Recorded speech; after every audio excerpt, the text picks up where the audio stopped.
Friends, welcome to my YouTube channel Saraswati commerce academy. तो friends, आज हम करने वाले हैं अपना अकाउंट्स का +1 अकाउंट्स का चैप्टर नंबर 16। ठीक है, हमारी चैप्टर का नेम है डेप्रिसिएशन। ठीक है, डेप्रिसिएशन चैप्टर का हम एक जो वीडियो सेशन है वो हम ऑलरेडी डिस्कस कर चुके हैं। अगर आपको उसका लिंक चाहिए आपको डिस्क्रिप्शन बॉक्स में मिलेगा, वहां पे इसकी चैप्टर की प्लेलिस्ट क्रिएट है और जिस तरीके से आगे आगे चैप्टर्स की वीडियो अपलोड हो जाएंगी तो उसी तरीके से जो प्लेलिस्ट है उसको भी अपडेट हम करते रहेंगे। तो आपको मतलब सारे चैप्टर्स जो हैं वहां पे और भी मिल जाएंगे। अगर आपको कोई भी चैप्टर समझना हो तो आपको वहां पे मिल जाएगा। ठीक है, वहां पे हर चैप्टर के डिस्क्रिप्शन बॉक्स में प्लेलिस्ट गिवन है, तो आप कोई भी टॉपिक जो है इजिली समझ सकते हैं। डेप्रिसिएशन में हमने क्या डिस्कस किया था कि डेप्रिसिएशन क्या होता है, ठीक है, उसके क्या क्या फीचर्स हैं और डेप्रिसिएशन क्यों लगाया जाता है, यानी कि कॉजेज ऑफ डेप्रिसिएशन क्या क्या है। ठीक है, तो आप वो वाला वीडियो सेशन भी जरूर देख लीजिए। और आज के जो वीडियो सेशन है उसमें हम डिस्कस क्या करेंगे, डेप्रिसिएशन को बनाने की, यानी कि डेप्रिसिएशन हम क्यों लगाते हैं, इसकी क्या जरूरत है, इसकी क्या इंपॉर्टेंस है और इसके कुछ फैक्टर जो है वो डिस्कस करेंगे। ठीक है, तो आज के वीडियो सेशन में हम ये सब कुछ डिस्कस करने वाले हैं। तो फ्रेंड्स, अगर आप चैनल पे न्यू है तो चैनल को आप प्लीज सब्सक्राइब कर दीजिए, वीडियो को लाइक कर दीजिए, बेल आइकन को प्रेस जरूर कर लीजिएगा ताकि आपको आगे आने वाली वीडियोस का नोटिफिकेशन मिलता रहे। और अपने फ्रेंड सर्कल में भी वीडियो को जरूर शेयर कीजिएगा।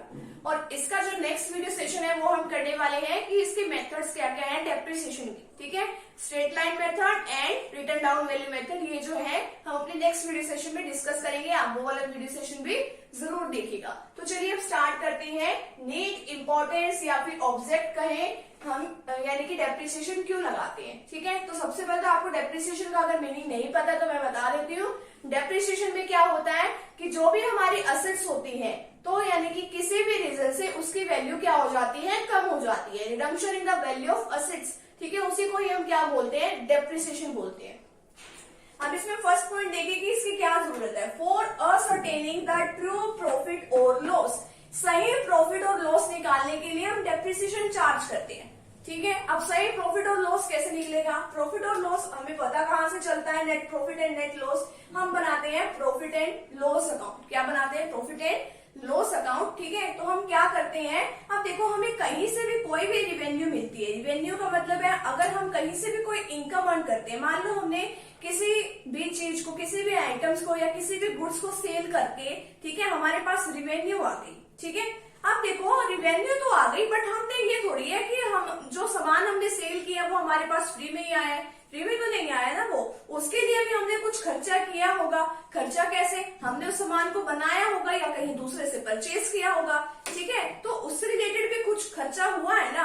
तो इसमें क्या बात बताई जाती है, जो भी हमें रिवेन्यू होती है तो उससे रिलेटेड हमें खर्चा भी देख लेना चाहिए कि हमारा क्या खर्चा आया है। ठीक है, और वो खर्चा हमें वहीं से एडजस्ट कर लेना चाहिए। मान लो हमारी किसी एसेट्स को सेल करने से रिवेन्यू हुई 50,000 या कोई गुड्स लगा लो। ठीक है, तो हमारी 50,000 रिवेन्यू हुई, 40,000 मान लो हमने इसके ऊपर कुछ खर्चा कर रखा है। हमें तो रिवेन्यू यानी कि हमारा प्रॉफिट कितने का है, सिर्फ 10,000 का है ना, तो बाकी तो क्या है, खर्चा है। अब देखो उसी तरीके से हम असेट्स को यूज करेंगे किस काम के लिए, प्रोडक्शन करने के लिए। ठीक है, तो अब वो उस असेट्स को यूज कर रहे हैं तो असेट्स को यूज करने से भी उसकी वैल्यू कम होती है, तो वो भी तो खर्चा है। ठीक है, तो उसको भी हम रिकॉर्ड करेंगे। तो हमें ये चीजें जो है रिकॉर्ड करनी पड़ती है। और रिकॉर्ड कहाँ करते हैं, जो हमारा प्रॉफिट एंड लॉस अकाउंट होता है उसके डेबिट साइड में हम इसको रिकॉर्ड करते हैं। ठीक है, अगर हम इसको रिकॉर्ड नहीं करेंगे तो हमारा जो प्रॉफिट और लॉस है वो सही पिक्चर डिपिक्ट नहीं करेगा। ठीक है, तो ये बात क्लियर हुई। प्रॉफिट एंड लॉस के डेबिट साइड में हम इसको रिकॉर्ड करते हैं टू डेप्रिसिएशन। ठीक है, नेक्स्ट है for showing the true and fair view of the financial position. Financial position में आपको बताऊं कहां से पता चलती है, बैलेंस शीट से। बैलेंस शीट से पता चलती है। बैलेंस शीट वगैरह, P&L वगैरह ये आप अपने आगे आने वाले चैप्टर्स में सीखोगे कि क्या क्या होते हैं। अब देखो बैलेंस शीट से हमें फाइनेंशियल पोजीशन पता चलती है। अभी कह रहा है कि ट्रू और फेयर पिक्चर, इसमें डेप्रिसिएशन का क्या रोल है। अब देखो डेप्रिसिएशन से क्या होता है, हमारी एसेट्स की वैल्यू क्या हो जाती है, कम हो जाती है। अगर हम डेप्रिसिएशन ना लगाएं तो हमारी तो एसेट्स की वैल्यू कम होंगी ही नहीं, वो तो एक्चुअल वैल्यू से भी ज्यादा वैल्यू दिखाएंगी। ठीक है, तो मान लो हमारी वैल्यू जो है एसेट्स की 50,000 है। ठीक है, और आज के टाइम में डेप्रिसिएशन लग के उसकी वैल्यू 20,000 हो रही है। ठीक है, अब जो 30,000 का बीच में गैप रह गया वो तो हाई वैल्यू पे दिखा रही है ना कि हमने तो कोई डेप्रिसिएशन चार्ज की ही नहीं, तो यानी कि वो हमारी फाइनेंशियल पोजीशन जो है बैलेंस शीट के थ्रू हमें असेट्स की जो पिक्चर है वो हमें पता चलती है। बैलेंस शीट में एक हमारी लायबिलिटी साइड होती है, एक हमारी एसेट साइड होती है, ठीक है।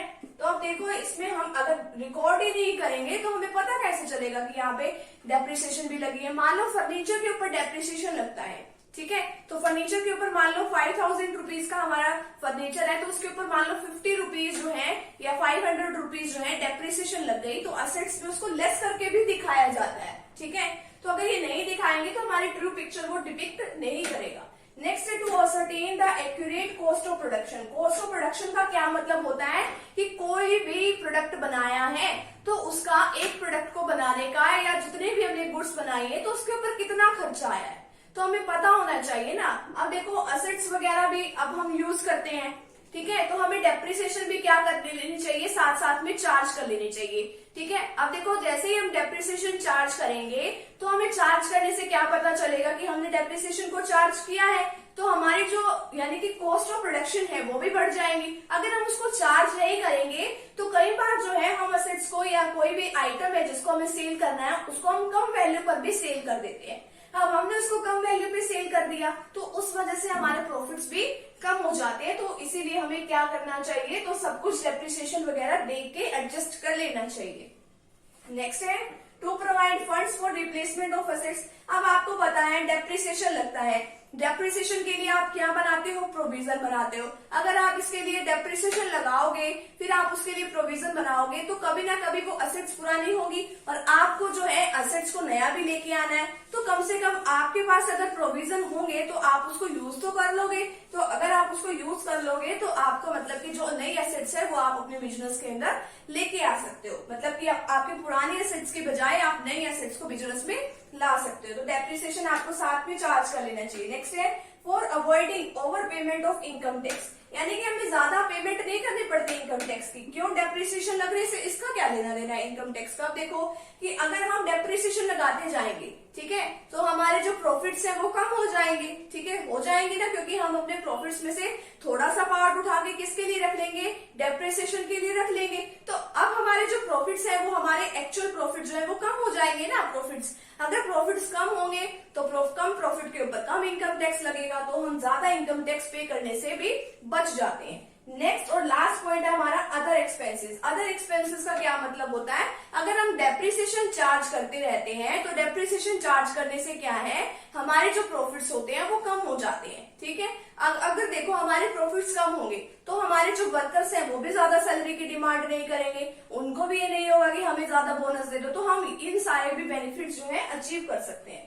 तो ये तो है डेप्रिसिएशन की नीड, ठीक है, और इसकी इंपॉर्टेंस, ठीक है।